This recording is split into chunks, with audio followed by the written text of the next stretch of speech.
Yo, what's going on, everybody? We got a quick video for you today. I just wanted to, kind of review my arcade stick. If I think you should buy one. If you want to transition from pad or controller to arcade stick, if you're thinking leverless or lever. So here we go. Let's jump right into it. So this is the stick I currently play on. It is the Qanba Obsidian Pearl. I bought it last year, maybe like a week or two before the release of Street Fighter 6, because my old stick, which I was using the Hori R4, it kind of just crapped out on me. So it was a big drastic thing.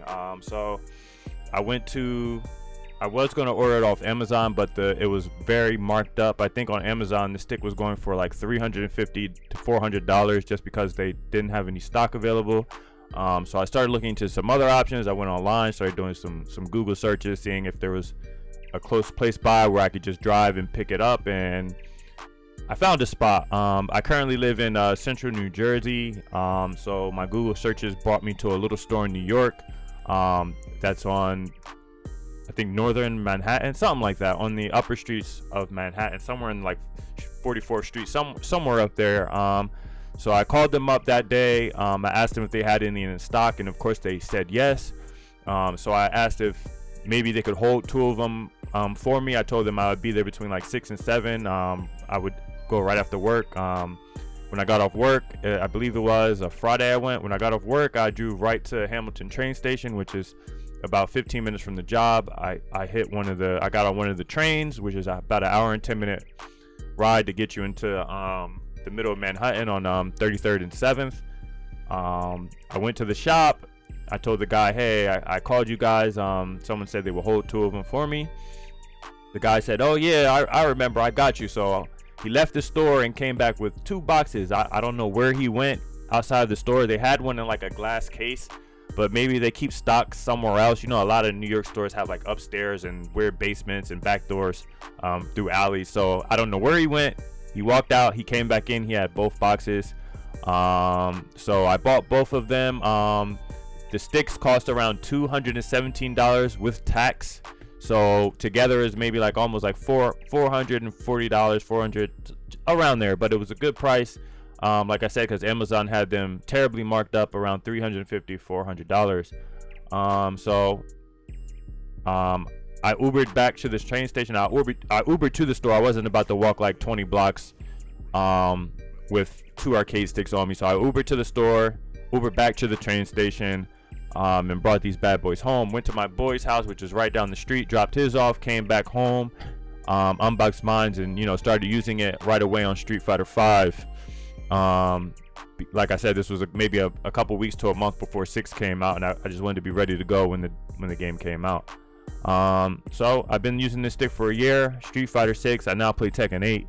I just bought that game, when it dropped a few months ago, and so far the stick is holding up pretty well, honestly. Let's go over some things that the stick has. Up top, it has a few buttons up here. I know it's gonna be hard to read, but I'm just gonna read them for you. Here we have the PS button, which is how you get back to your home screen.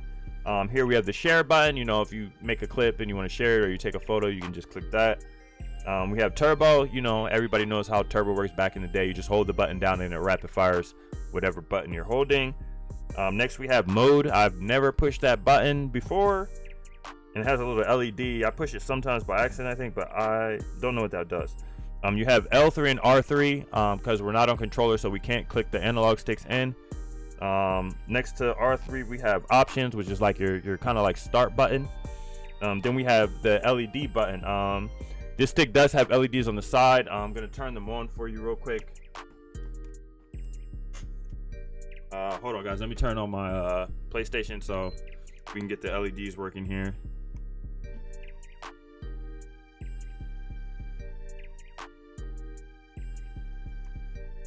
Okay, so this is what it looks like with the LEDs on. It is on both sides of the stick, and it has 2 modes. This mode, it just stays on the whole time. Now they're off, and this mode is you have to push a button for the for the stick to light up with whatever button you press. I don't recommend that because if you're in a tournament in person and you're pushing buttons, someone can just see your stick light up and know that you're doing an input. So if I do use it at a tournament, I normally just leave it off, or I just turn it on, stay on, and you can do whatever you want, and the LEDs will not light up when you press it, just stays on. So if you do buy it, don't do the mode where if you push a button it lights up, because sometimes I'm at a tournament and I can just hear my player's input and I know to block or to just do a random super just because I hear them pushing buttons. So this would make it 10 times worse if there's a LED right next to you lighting up when they push stuff. So I wouldn't recommend that for a tournament. At home, I would say, go for it, but in tournament in person, I wouldn't use that feature. I never have. It just scares me that I'm giving my opponent more information than what they already have. Some of the other things about the stick, it also does have the touchpad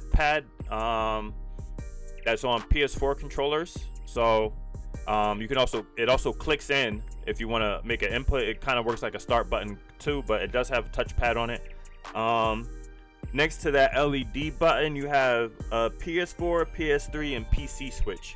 So this thing does work on PC, and I have a PS5. It works just fine on PS5. Just make sure that it's in PS4 mode and just plug it in and hit the home button. You don't have to do any jiggling or hassling. Just plug it in, hold the home button to sign into your account, and it's gonna start working right away. And next to that has like a lock unlock button. Some of these buttons can be locked, especially the pad.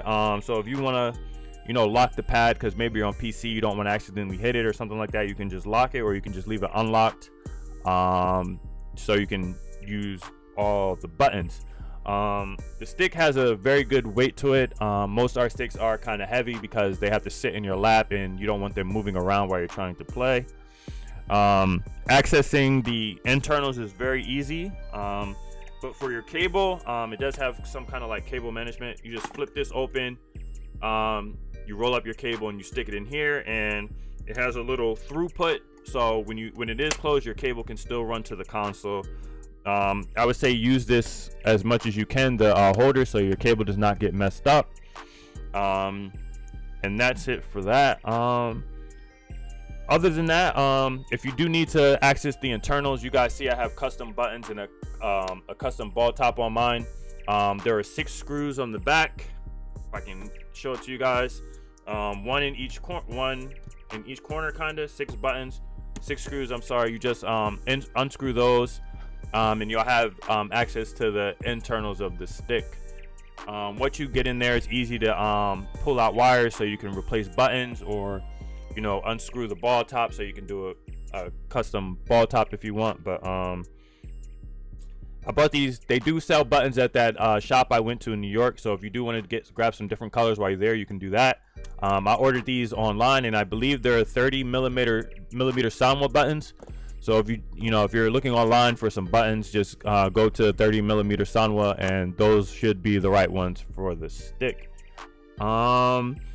Since this is the white version, it can get a little dirty. I try to clean it as much as possible, but there is a plexiglass on the front, and there's kind of like a groove going from where the plastic and the plexiglass meets, and dirt is definitely going to get in there. I never remove the plexiglass off the top in case you want to do custom art, but I just try and take like a thin box cutter and just kind of get in the groove and just kind of get all the dirt out. The stick is going to get dirty if you're playing on it, and I've also here you see where my palm sits is starting to wear out, but that's fine to me. Other than that, the stick is in great condition. I think this is the longest arcade stick I've ever had, honestly. This is probably like my 5th or 6th stick I've had since starting Street Fighter in 2009, and it's really holding up well. And I think it's just because of the weight and the durability of the stick. It's gonna last, especially if you take care of it, which I try to do. I try to never leave it out in the open. I try to never leave the cable plugged in so I can trip over it. As far as the buttons go, the original buttons that come with this stick are all white. You're just gonna get a set of white buttons for each thing, but they were very durable, and I still have them just in case one of these goes bad. I also have teal buttons, but all Soundwood buttons are very good. They react right away. They're clicky. They're not gonna get stuck on you if you take care of it. If you spill something in it, we will have to open and clean it up. Also, there is a little disc plate here to protect the hole into the stick and so nothing gets in there. And the original ball top is a plastic type material, and it's very light. This is a aluminum ball top, and it's way heavier than the plastic, so it took me a minute to get used to. I wasn't doing full motions on the aluminum ball top because it was so much heavier. So I had to get used to, you know, really getting those motions out because the ball weighs more. Now I think maybe my left hand got a little stronger from playing on a heavier ball top. Now it's okay. You know, it's not a big deal, but I wouldn't say get an aluminum ball top if you can help it, because it's gonna take a few days to get used to the weight difference. Your motions aren't going to be coming out. You're going to be, you know, missing some inputs. Yeah, man. So I guess this is just kind of like a short review of how it's doing after a year. It's a great stick, great product. It, you know, has LEDs. You know, people are LED crazy these days. You see I got LEDs all over my room. But I would definitely recommend this if you're looking to get into leverless. This is not the way to go. I'm not a leverless guy. I don't like leverless. I'm not learning how to, you know, do pianoing on my left and right hands. I'm not doing that, so I ain't comfortable with ball top. But if you want to see, if you live in the tri-state area and you need a stick desperately, I would say look up Video Games New York. It's in Manhattan, and tell them to hold one for you, and just they can ship it to you, or you can go and pick it up. If you search on Amazon, I'm sure this stick is probably going for around $350. But great stick, has lasted me a long time, and it does have an audio. It has an audio jack to get your audio from the PS5 and use your mic. So I didn't tell you guys that. So yeah, it does have audio output. But otherwise, a good stick. This is the best stick I've ever owned, and I definitely recommend it to anybody who's, you know, moving from a cheaper stick to a more expensive one. But just a quick video on review, but you know, I love it. All right, see you guys next time.